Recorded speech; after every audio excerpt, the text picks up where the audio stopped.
the shift in posture by tech executives from Silicon Valley and around the world. And I think some of this is a little bit been led by Elon Musk moving the Overton window, but I think it's also some of the pushback that Mark Zuckerberg wants to do on the political class, kind of blaming him for things, and some other data points where the tech elite are like, you know what?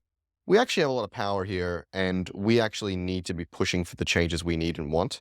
And they're starting to move from this place of a little bit of meekness, a little bit of shyness, a little bit of wearing their wealth on the DL, to like, hey, we have some ideas and we have some opinions and we have some principles, and we're going to be a bit louder and prouder about this. Let's use this as a segue into that topic, because I think part of it is, hey, we believe in nuclear. We need nuclear. We're going to push and lobby and fund nuclear. We believe it's right. And we're going to step out of the shadows on that, and we're going to just do that. I think this continues in other areas like, and this may seem like an odd data point to pair with this, but this week I noticed that Mark Zuckerberg posted on Facebook that he and his wife bought his and hers Porsche. He bought a GT3 and bought her a Turbo GT, which are the top of the range, sports variant and SUV variant, if you're not, following these things closely. Certainly not. People will quibble with me. The GT3 is not the top of the range, but it is the most interesting road variant of the 911. So, these are expensive cars, and these are things that Mark Zuckerberg has not done before. These tech executives and the Silicon Valley culture is to be relatively on the DL with your wealth. They might have a larger home, they might throw some parties, but they're not driving around with exotic cars. They're not, necessarily wearing crazy fancy watches or crazy fancy suits or kind of splashing their money around in public. They might do it, in their private homes or something. And certainly, you haven't seen Mark Zuckerberg post on social media, hey, look how cool I am. I bought a Porsche for me and my wife. And I think this is a part of a palpable shift away from this sort of meekness or this fear about, hey, we can't show us enjoying life, being human, living it up, or in the nuclear story, kind of exerting our weight on some of these things. Like, for example, in that category, it's like Sam Altman saying, oh, please regulate us. We want to be subject to the directives of the democracy, versus here's our opinions, here's our policy lobbying, here's our whatever, right?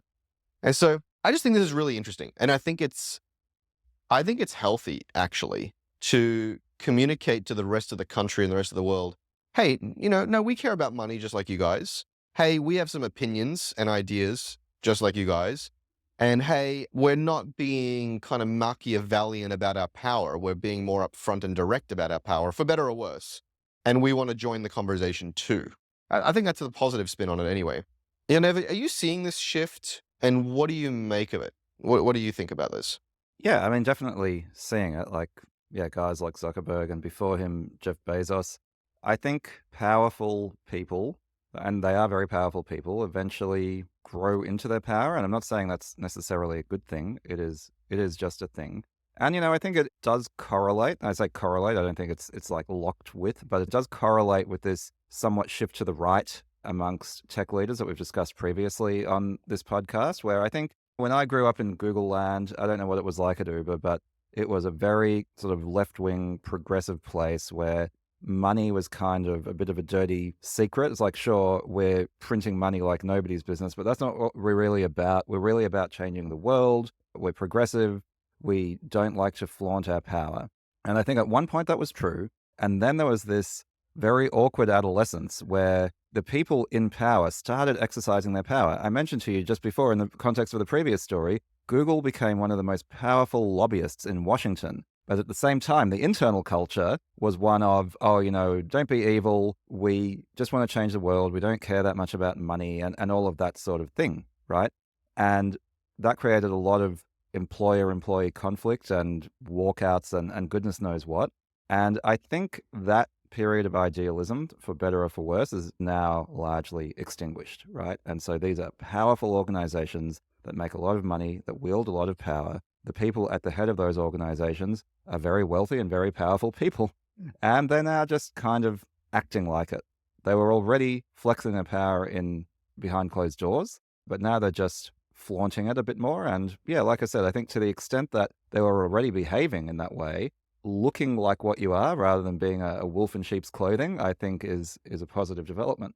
Yeah. So there's a lot of subtlety and nuance and texture to this, right? So Sure is. you sort of implicitly implied or equated lobbying with being the antithesis to don't be evil, or somehow the exertion of power is not necessarily a commensurate with don't be evil.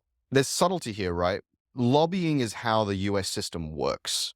And if Google is not lobbying for what they want, someone else is lobbying counter to their interests. And I think if I'm being not the devil's advocate, I guess I'm being the generous one here. I think Google might argue, well, we want to do good and we want to not be evil. And in order to do that, we need to engage with the democracy in the ways that are available to us, which in this case is commercial lobbying. And if we don't do it, avenues are going to be closed to us, or outcomes are not going to be in line with what we want. Now, the assumption would be that they're lobbying for their commercial interests, and that's probably a safe bet to make. But it's also possible that they're lobbying for their mission-based interests, what they believe to be correct. I'm thinking of Uber here, where at least my perception was that we deeply believed in our mission. We deeply believed that it was a fundamental good to let people offer rides to other people. It helped them have a side gig. It helped reduce the cost of transportation. It helped even land values and mobility and upward mobility for people. We believed it was a fundamental good. We believed it reduced traffic for people circling, looking for parking. So Uber was doing a hell of a lot of lobbying and a hell of a lot of rule breaking in the name of that good.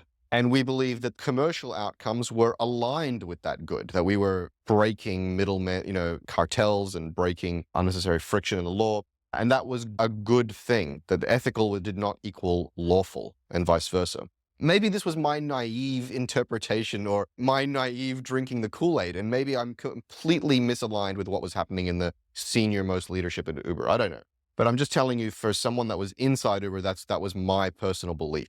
I think Uber may have been a bit at the vanguard of that sea change, because Uber was a company that threw its weight around in pursuit of what it felt was the right thing to do. I guess when I talk about lobbying and so on, it's what they might sometimes call realpolitik, right? Which is, it's not really the way things should work, but it's the way that things do work. And I think being at Google, a lot of the company was still in the grips of a type of idealism, which is we do things the way they should be, not the way they are. And so there was definitely a lot of employee scandalization at the way that Google was then throwing its weight around by employing all of these lobbyists to pursue its own interests, commercial and otherwise. Maybe here's a way of putting it, Chris. There was a discomfort with the exercise of power that has now gone away. Yes, that's a really good way of putting it, because you're saying the thing that I noticed about what you were alluding to, correlating, lobbying with evil, you're saying that was actually a thing, that Google felt like the exercise of power itself and participating in this dirty system was itself a form of evil, and that there was a more idealistic way of bringing about change. And you're right. Uber was much, much more pragmatic. Uber was like, you know what? We are going to break the laws we don't believe in, and we're going to lobby and push for the things we do believe in, and we believe this is a fundamental good. Again, this may be naive. Maybe not everybody felt this way, but that's certainly what I was signed up for. I do think someone like Mark Zuckerberg earnestly believes that the social networks he built did more good than harm, that he has been thrown under the bus for things, and he's commissioned research to try to validate that, and that he apologized too much for things that were not his fault. And I think he earnestly believes now, if I'm reading the tea leaves, or at least his PR team has made him believe, that he's been too stoic and sensible and disconnected from humanity, and that he needs to grow his hair out, wear a chain, embrace, fashion, start cultivating beef, and buy his wife a bloody Porsche. And I think that is for the better. I think he's a better person for it. I think he's a better representative for his social networks than he's for his company. And I think when it's someone like a Mark Zuckerberg, I think that's better for humanity. And then when it's like something like Elon Musk, because I don't agree with his trollish behavior and some of his politics, I think it's kind of scary. So again, I would like the Mark Zuckerbergs to come out of the shadows, because we need counterbalances to an Elon Musk. Because I think Zuckerberg is far more thoughtful, and I think Musk is far more reckless. And so we need all well-meaning billionaires to come out of the shadows and balance each other out. Mark Cuban, by the way, is starting to do a little bit of this. This episode of the Startup Podcast is brought to you by Porsche. Whether it's the thrilling GT3 or the family safety of the Cayenne, we've got you covered. Well, long-time listeners of the show need to know I'm obsessed with two things: Star Trek and exotic cars, especially Porsches. So this is why it's hit a nerve with me today. So this is the first time I've heard that buying a Porsche makes you a better person. But you know what? Like, It really does, Yaniv. if it pays the bills, we'll say anything. It really does, Yaniv. It really does. Okay, as a dedicated Toyota driver here, I just thought I'd wrap this up. You know, when you're talking about Zuck and all of this stuff, one of my favorite quotes is, "It is difficult to get a man to understand something when his salary depends on his not understanding it." And I think this is where the exercise of power can become a little bit dangerous, right? Because I was just thinking of that because when you said Zuck really believes he's doing the right things, I believe that he believes that, but it doesn't mean that he's right because he is so incentivized to believe that he's doing the right things that there is a strong bias there. And so that's why, in general, and I know I'm going a little bit philosophical here, so we can wrap up, or at least I'll wrap up my bit after this. Having people who are very powerful and who are confident to exercise that power over time is bad for society. I like that we go philosophical sometimes, and I want to apologize for, as we've said in the past, this is our damn podcast. We can talk about what we like. Yeah, I'm so deeply in two minds about this. I think on one hand, there is this extreme woke mindset, which is power equals evil, and there is no room for subtlety there. Like, just the powerful are wrong and the powerless are right every time. And I think that is an extreme point of view that needs to be tempered by circumstance and, due process. And I do think that certain billionaires some of the time are pressing their thumb on the scale, and that democracy is creaking and breaking under the weight of massive concentrations of wealth and power, especially in the US. And so I think both things are true. And I want to be careful about automatically assuming power is bad. And I want to be careful about being an apologist for power. I think that we need to take these things on a case-by-case basis.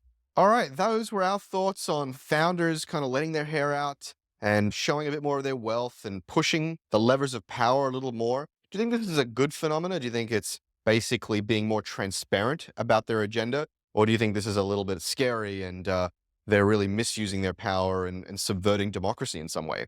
Let us know your thoughts down in the comments.